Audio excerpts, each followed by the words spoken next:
start our worship.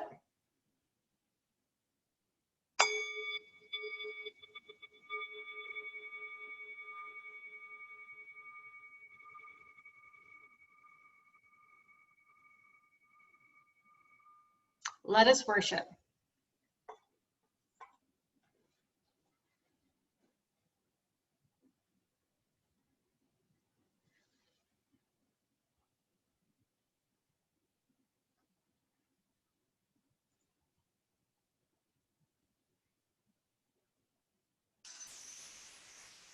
There we go.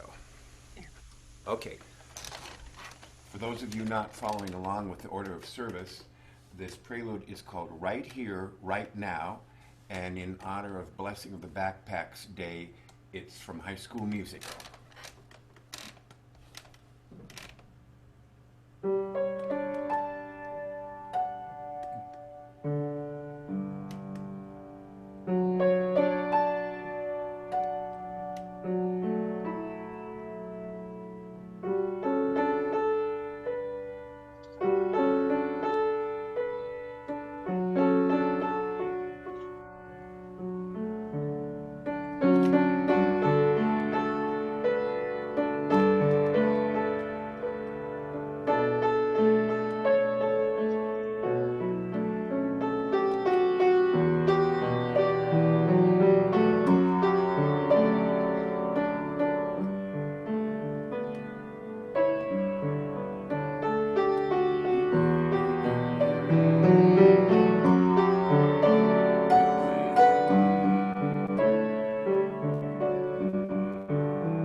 Perfect. Thanks for that, Rick. Good morning, everyone. My name is Zachary Stickney, and I'm a member of our Board of Trustees here at South Valley Unitarian Universalist Society.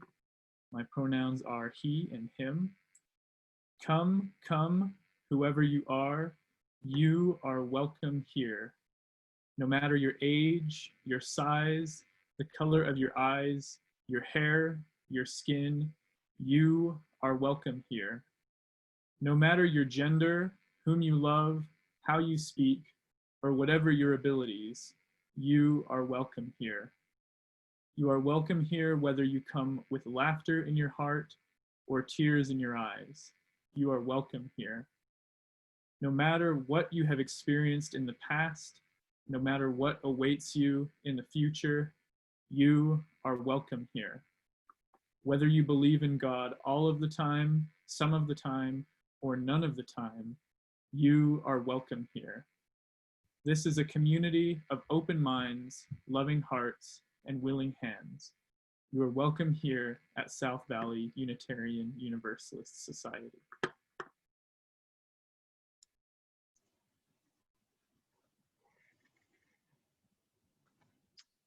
Over the next few weeks, students and teachers, educators will be returning to school. And the start of a new school year is always a time of mixed blessings and mixed emotions. There is joy at beginning again and trepidation perhaps about what lies ahead. This year, however, we all know it's a little different. In fact, a lot different. Because we return in the midst of a global pandemic, and there's lack of unity about how to manage the risks associated with being together.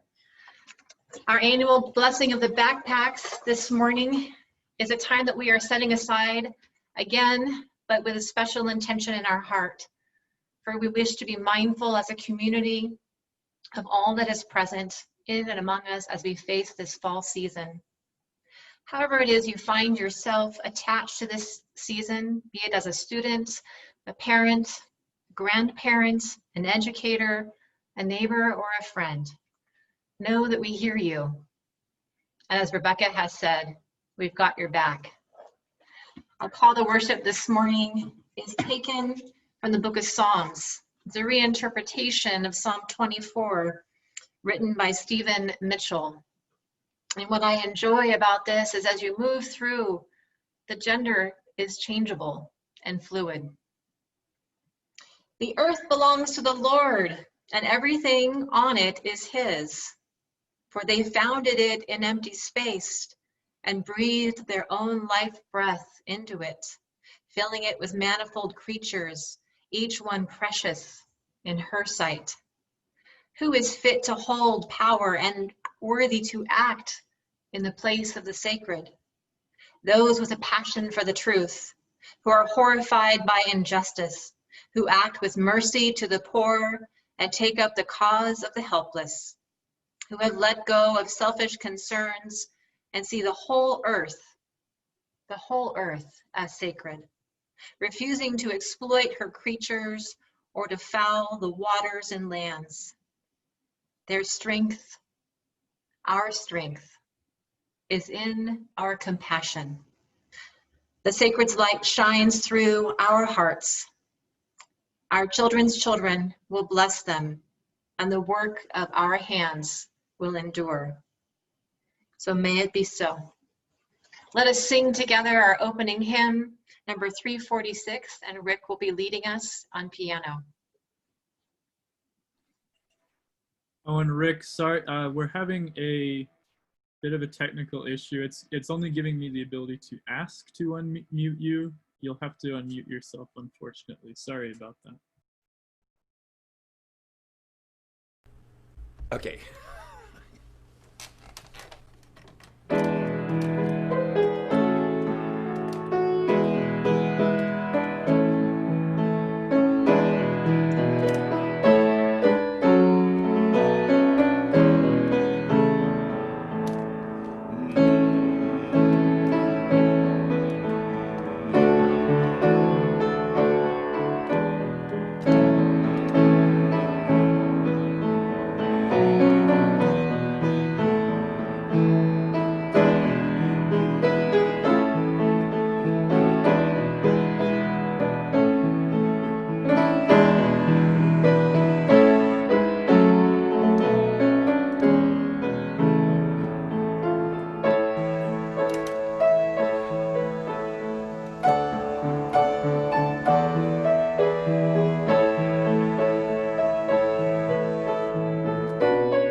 Thank you, Rick. Marilyn is going to put the chalice lighting words in the chat box. If you have a small candle or chalice of your own, we welcome you to light it with us. Zach is going to unmute everyone. Feel free to stand and as we say the chalice lighting words. I said when you start, I will. Okay. We light this chalice for the warmth of love, for the light of truth, and for the energy of action. No, we tried.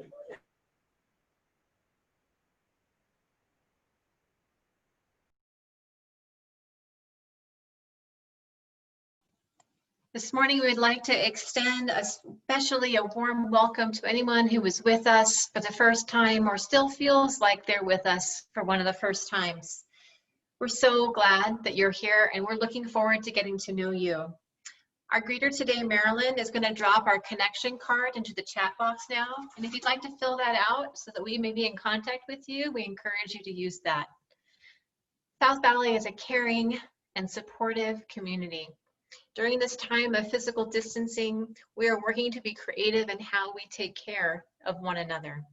A group of members are actively reaching out to folks in our community and will continue to do so in this pandemic. The pastoral care card has been put on our website and is also in a link that Marilyn is dropping into the chat box now. All of our online services are intergenerational. To find out more about our religious education and exploration classes that take place during the week, please contact Rebecca Britt, our Director of Religious Exploration. She's waving there up in the corner. Her email address is being dropped in the chat box as well. We have a lot going on here at South Valley, and one of the best ways to get and stay connected is via our weekly newsletter, The Happenings. You can sign up to receive our newsletter on our website and check out all of the events posted on our calendar. That's posted on our website as well. We also encourage you, if you're on Facebook, to reach out and join us on Facebook. Although we are physically separate, we are still connected. Just one announcement this afternoon. As many of you are aware, we're going to be doing a drive-up welcome meet and greet from 2:30 to 3:30 in the afternoon.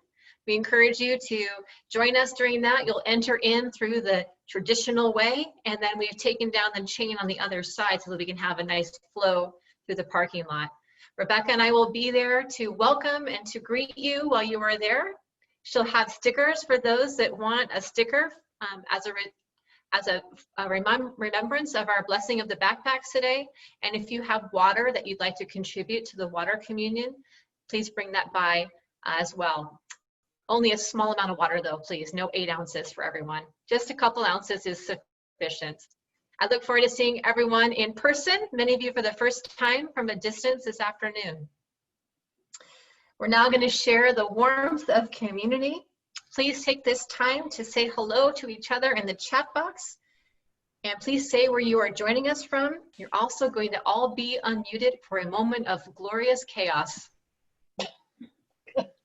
What part of your new people? Good morning, everyone. Hi, everyone. Hello. Good morning. Hi. Hello. Hello. Good to see your faces. Hi. Hi, everybody. Hello. Hello. Hello. It's chaos. If he's off camera. I was gonna say chaos. I love it. Good morning from Minneapolis. Great. Thank you for joining us, Kaden from Minneapolis, and as close as Cottonwood Heights. And West Jordan. Yay, And Minneapolis. Murray. Hello. Okay. Hello. Hello. It's good to be together. Thanks for joining us. I don't see him. I know he wanted to go on last week. He may not know about the backpack thing this week.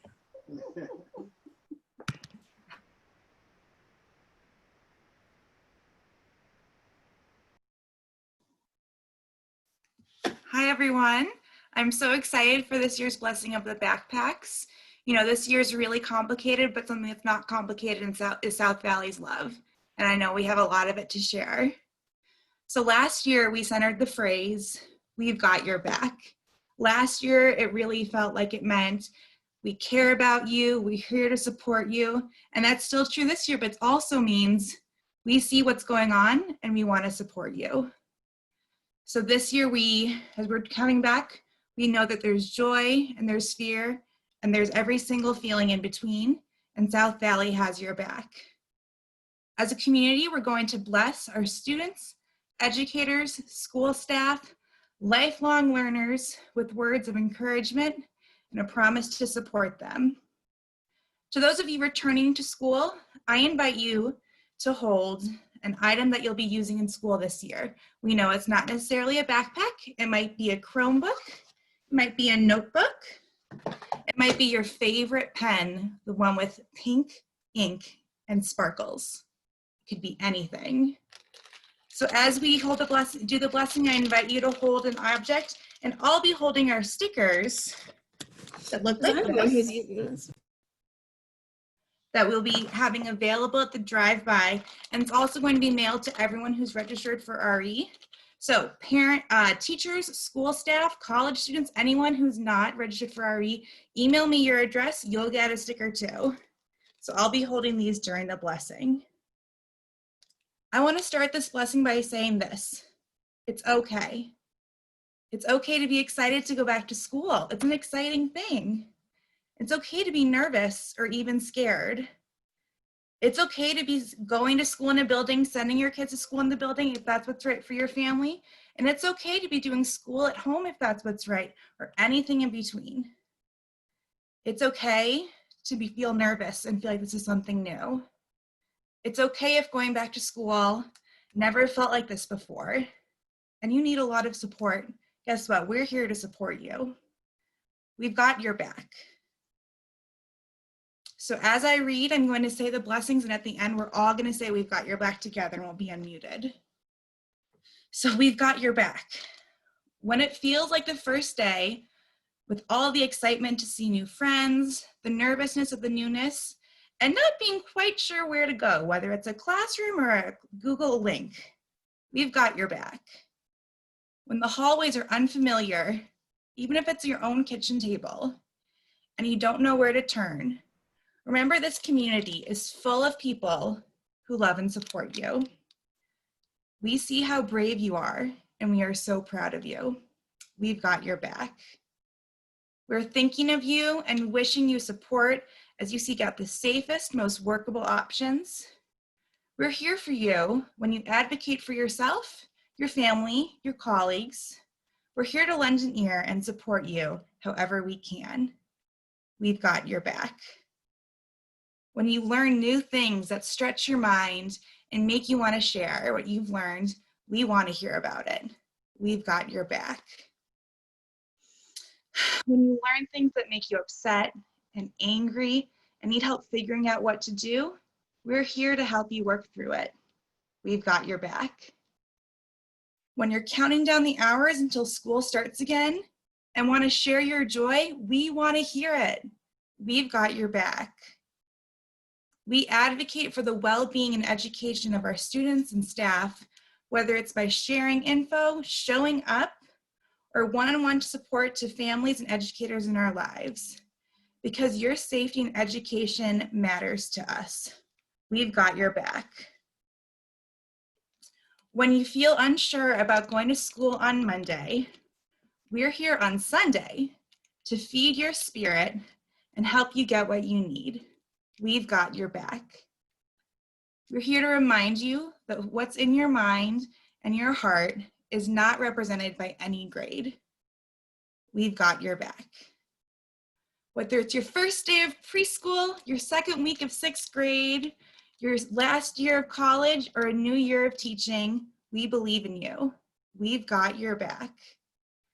As you go through school, remember that the congregation of South Valley believes that all of you, believes in all of who you are, and you are welcome here just by being you. If you find yourself lonely or need a reminder of these promises, find the object you've put your sticker on. Press your fingers over it, close your eyes, and take a deep breath.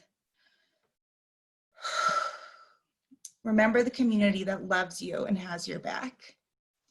Now everyone unmute yourself. We can't unmute all at once, so take a moment to unmute if you can.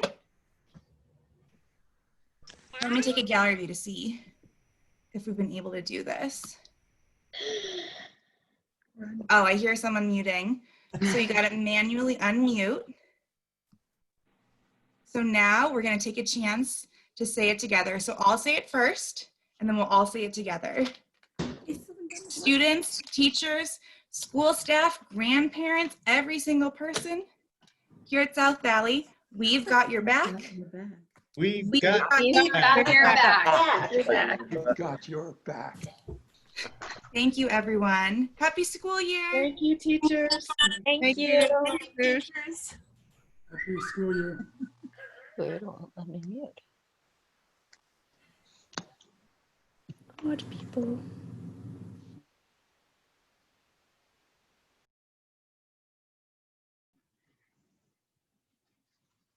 Thank you, Rebecca. What a wonderful way to lead us into this next part of our education and schooling here at South Valley. It is our practice here at South Valley to share our Sunday worship offerings with a charitable organization that aligns with our principles and values. For July and August, we are sharing our offering with Black Lives Matter Utah.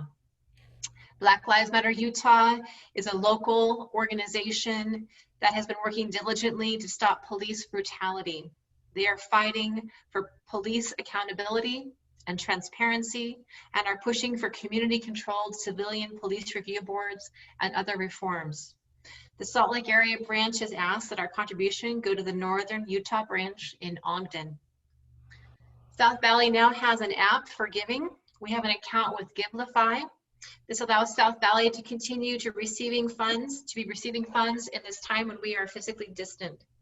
You're invited to give using the link that Marilyn has dropped into the chat box.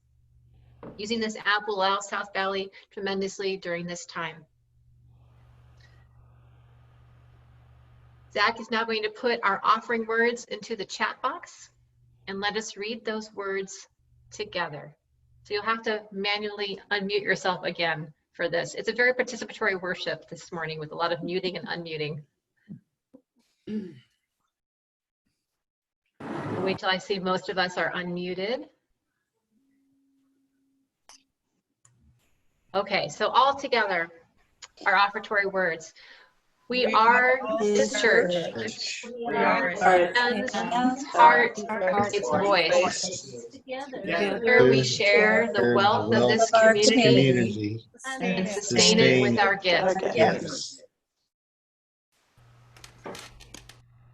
Okay, this is a short little piece called School Daze, D-A-Z-E. It's by Randy Newman, and it's from Toy Story 4.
for all that we have received and all we have found the courage to give. May we be truly thankful. May these gifts be a blessing to South Valley and Black Lives Matter Utah.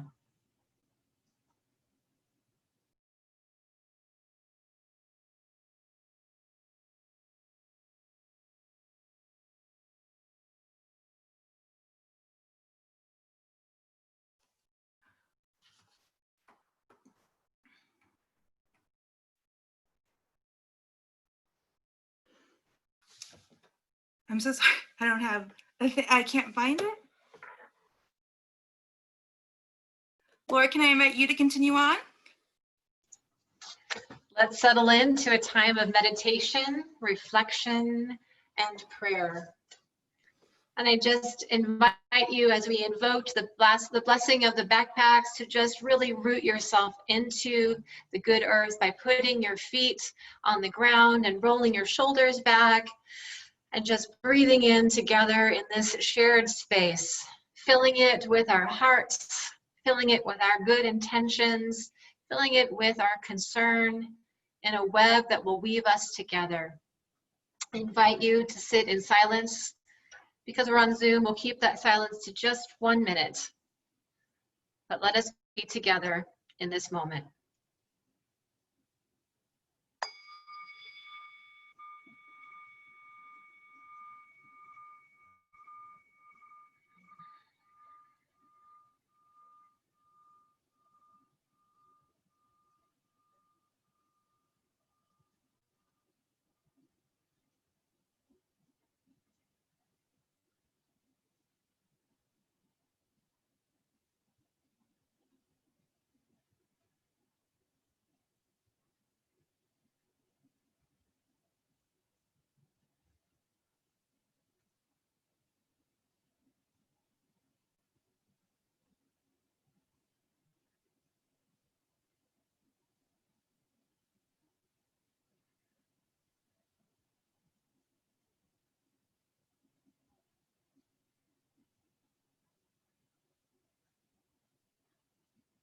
May it be so.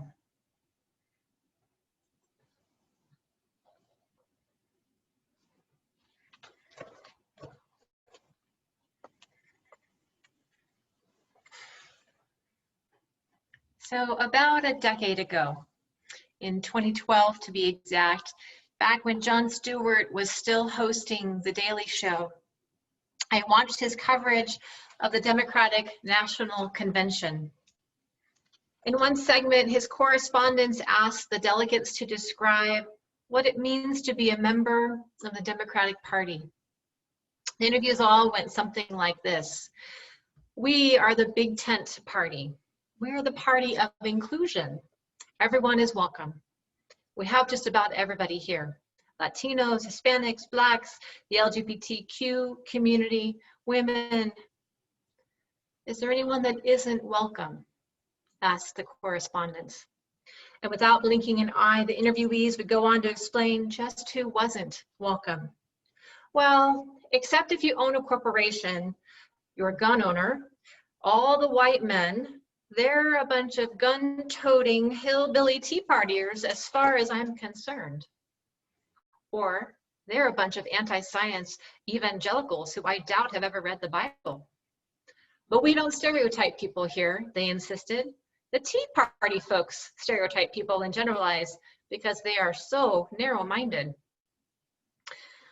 And I preached about this from that pulpit of my home congregation as a member of the worship team and called upon my fellow Unitarian Universalists to remember that what binds us together is far greater than what pulls us apart. And I noted that we also, as UUs, needed to pay attention to the collective sins of stereotyping, for these were worthy of our attention. And I implored them that we remember that kindness always matters. And I noted, of course, that kindness is not the same as niceness, for niceness is often the work of social expectations and invites us to pay attention. Well, kindness invites us to pay attention, and kindness invites us to speak up boldly for justice and truth. Nearly 10 years later, I still believe that kindness is actually the only response that makes any sense, because kindness is the space of radical respect and adherence to our shared values as Unitarian Universalists. However, my friends, my rootedness to kindness has shifted over this past decade. For in the last 5 years, kindness to others has eroded in our public spaces. And I am not comfortable to just sigh and implore you to remember that kindness matters, because I am filled with a holy level of anger at what has eroded over these last 10 years. And I am tired of asking folks to remember to be kind. I am tired of waiting for the voices of hate to come to the realization that their tactics are harmful. We never really could wait. Truth be told, justice has never needed us to all be on the same page. Now is the time for us to be action-oriented. Now is the time for us to have sustained and focused and artful action that affects real change. And that means that we must pay attention. We must pay attention to how we show up for justice as much as we need to do the work theologically to make sure that our justice work is rooted in a theology of kindness. Now is the time to focus on the necessary changes to the system and to move forward on making those changes regardless of their popularity or the consensus of the masses.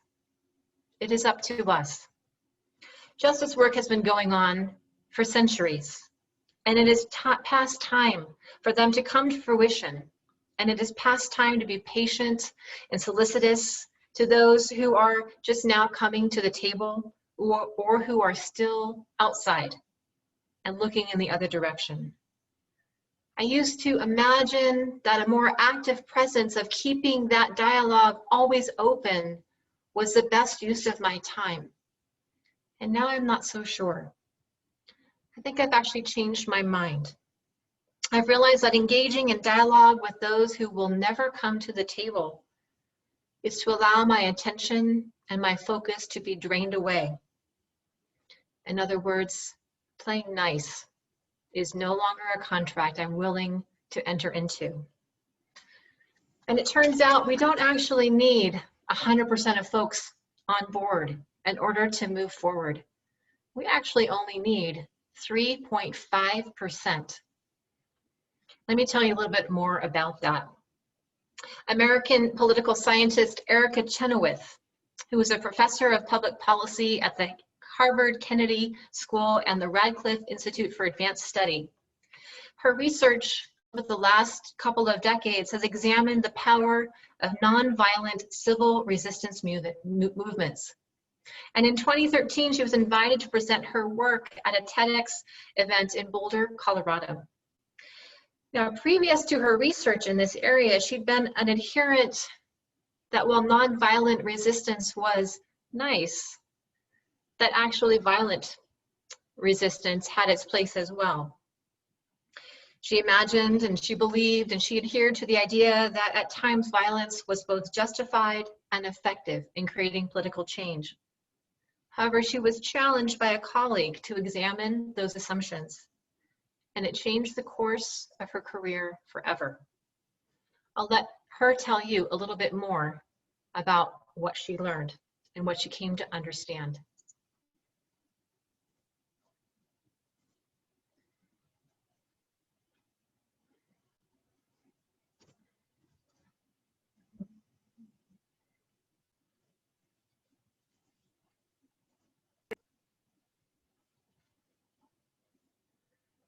Data on all major nonviolent and violent campaigns for the overthrow of a government or territorial liberation since 1900.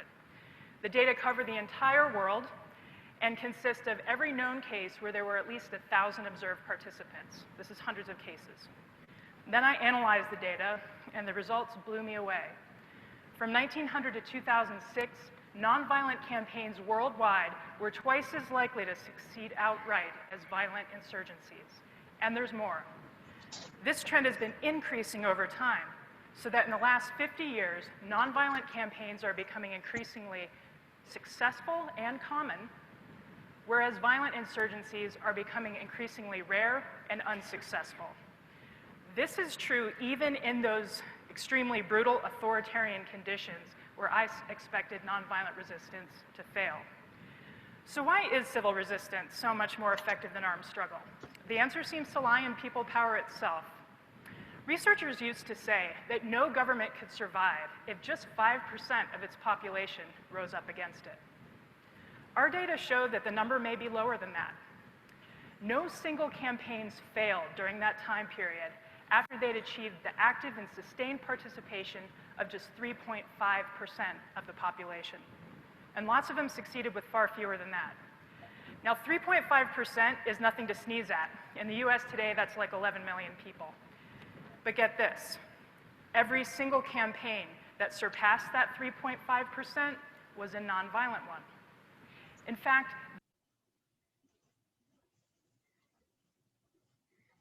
So what Professor Chenoweth's research is providing is that critical data underneath that confirms the truth that we have already known for generations as Unitarian Universalists, that we can, through direct and nonviolent, sustained action, bring justice to the forefront. We are, of course, far from perfect in our record. Our history is filled with the times when we fell short, or we somehow didn't get quite clear on how to decenter our whiteness and bring everyone to the table.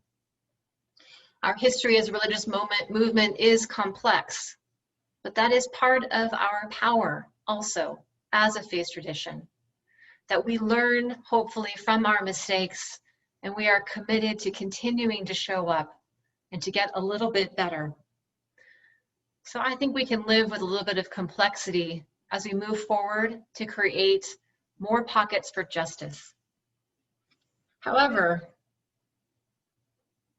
being in a place of justice is not always comfortable.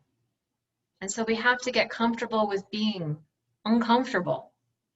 Because standing up to the bullies of the world, like the ones who are showing up at the Black Lives Matter protest, armed and seemingly menacingly dangerous on the outskirts of a peaceful protest, showing up and standing up to that is very challenging, because those men and women want to engage with us in a negative way so they can promote their agenda of hate and drain attention away from the very realistic demands of the Black Lives Matter movement.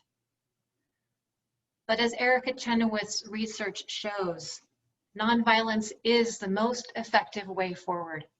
And responding to unkindness with kindness and being conservative with our energy. That's really what I'm inviting you to think about, is to be conservative with your energy.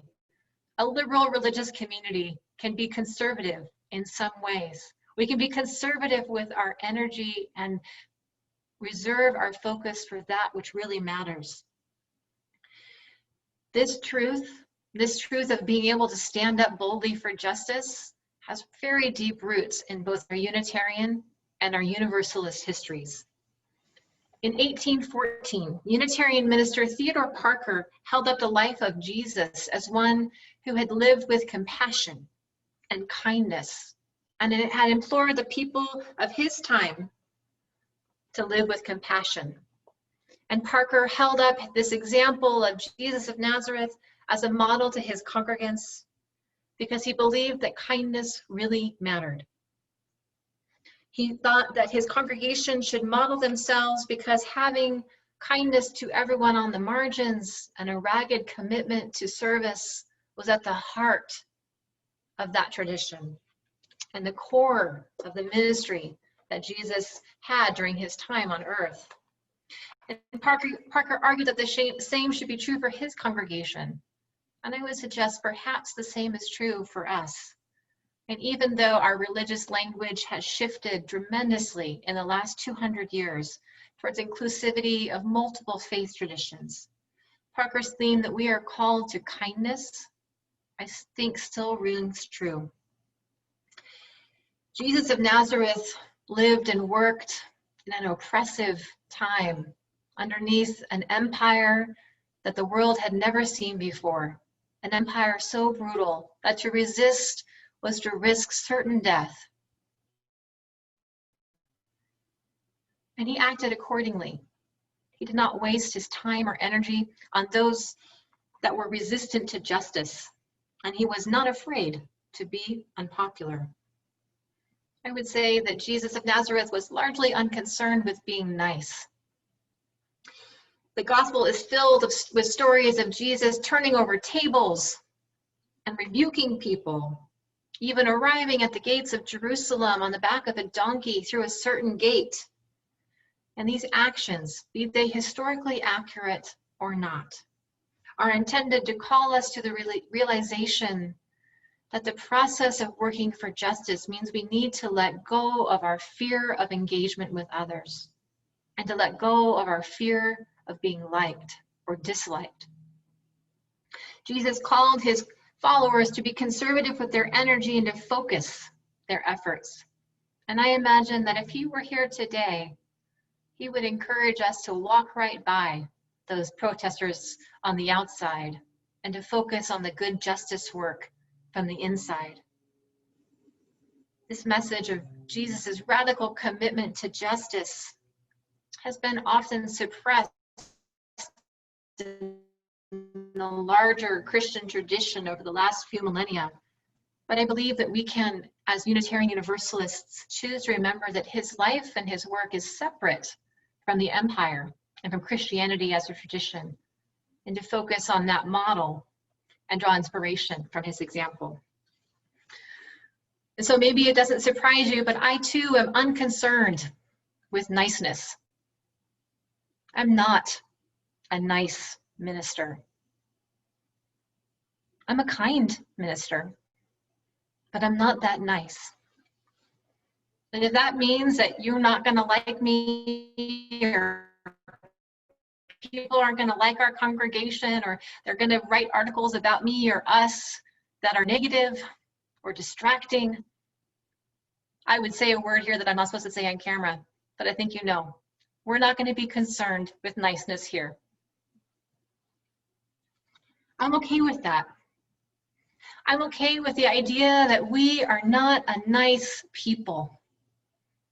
Because Jesus wasn't nice, his disciples were not nice, and look what they did.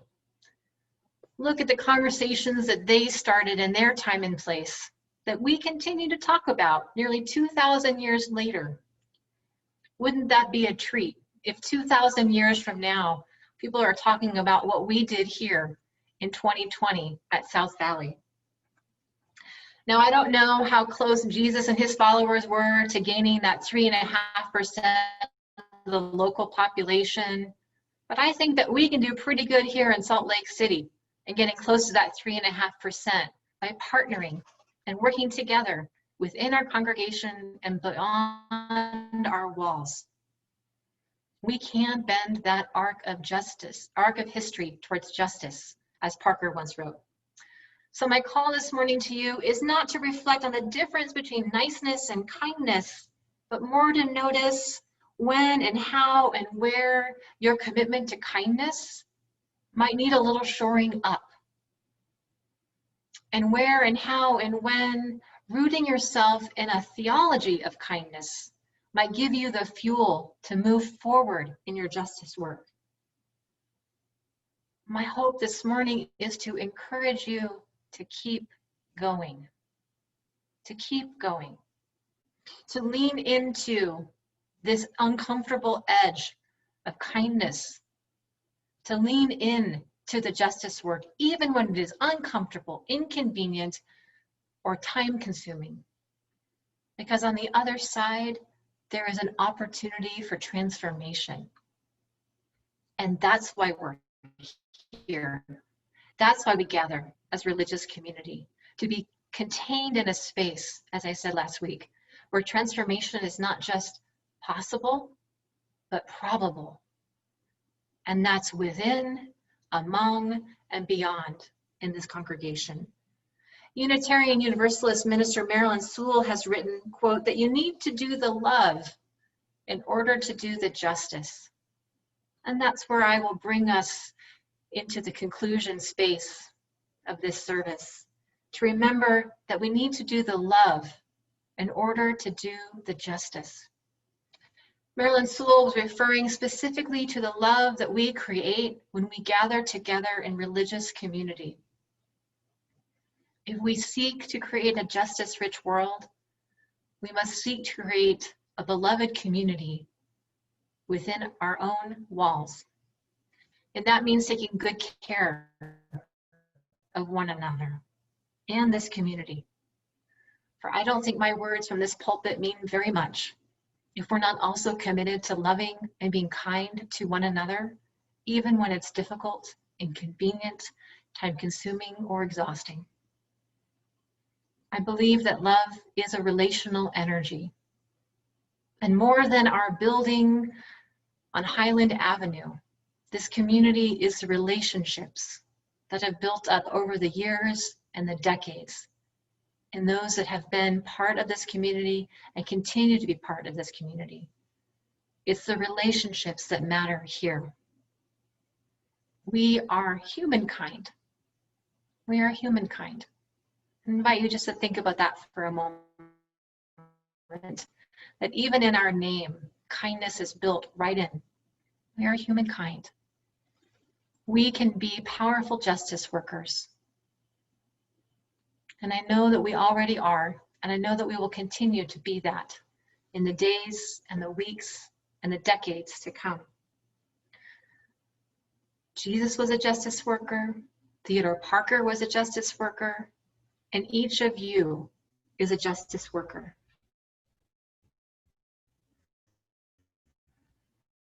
And just like Jesus did not hesitate, also will not hesitate to call out unkindness. But Jesus also spent a lot of time building community.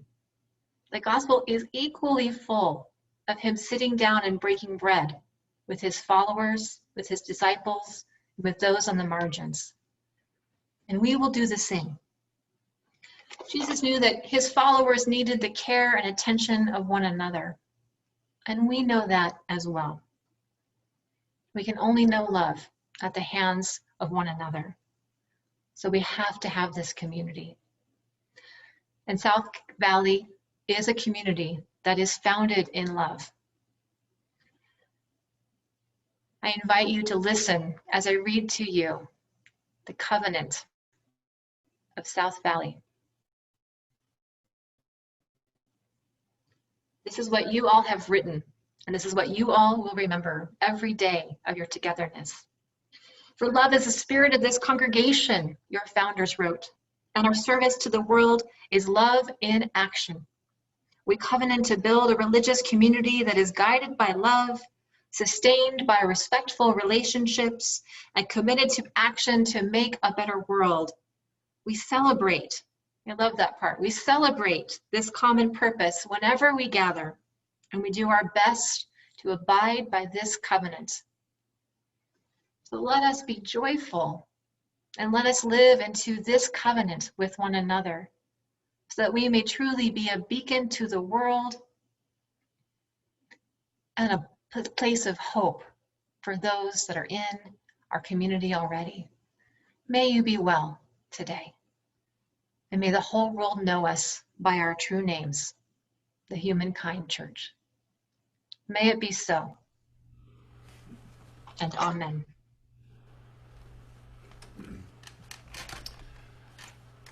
I wish I could sing, but I'm going to play hymn 1057. We'll do it twice through, and I'll do a little introduction.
Our time of worship is coming to a close. Zach is going to put our chalice extinguishing words in the chat box, and you are invited to stand and say our chalice extinguishing words together. We extinguish this chalice, but not the warmth of community, the light of truth, or the energy of action. We hold each other in our hearts until we meet again.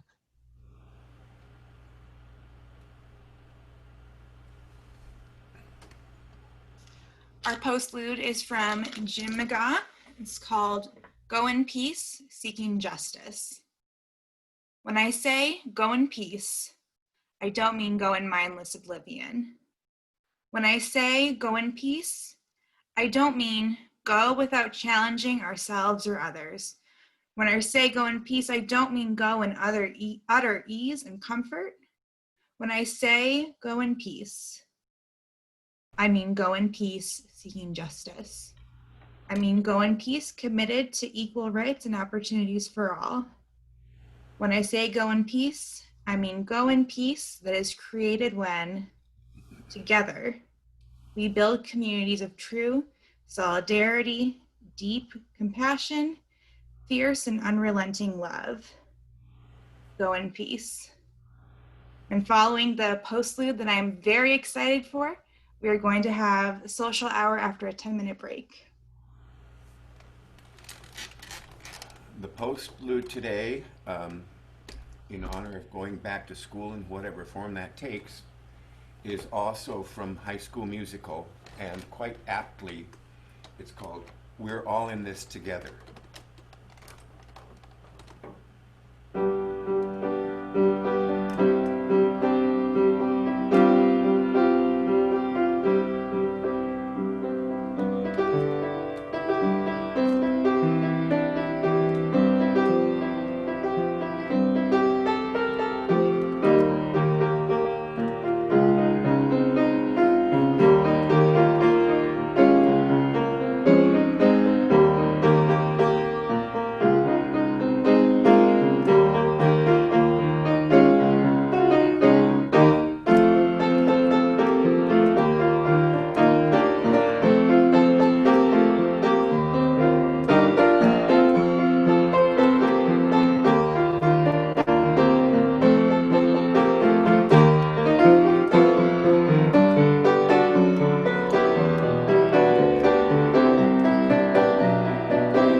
Thank you so much for being with us today. We'll see you in about 10 minutes for our social hour.